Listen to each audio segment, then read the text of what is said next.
Is recognized for 1 minute. Well, I thank the ranking member for yielding. I just want to address a statement that was made a little earlier from my friend from Indiana. He quoted the chairman and said, in a perfect world, we would not need XM. I agree. In a perfect world, we wouldn't need nuclear weapons. In a perfect world, nobody would have nuclear weapons. But nobody in this chamber is suggesting that we unilaterally disarm our nuclear weapons in order to live by the politics of purity.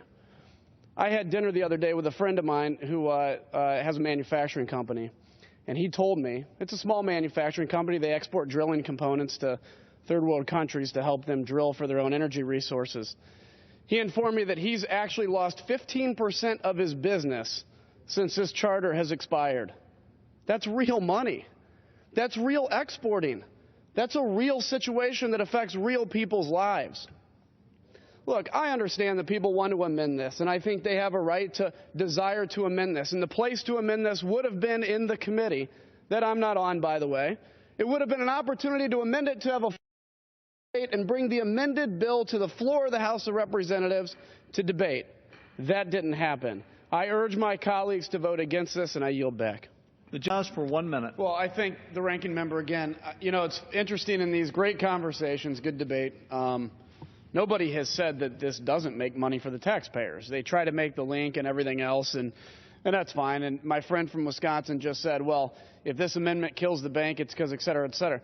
This amendment is aimed to kill the bank because it's a poison pill amendment on XM. I mean, that's what all these amendments are. They're attempting to a last-ditch effort to destroy something that has really, frankly, provided a lot of jobs in my district and provided a lot of exports from my district.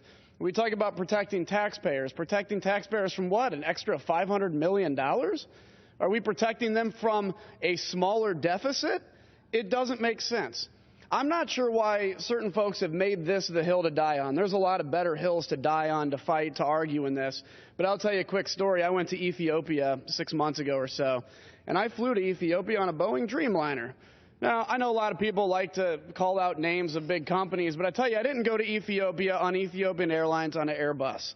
And the fact that I was on a Boeing Dreamliner means that parts and the components are made in my district for that Dreamliner, which means there are people that have a job because Ethiopian Airlines bought a Boeing. Let's kill this amendment, save the bank. I yield back.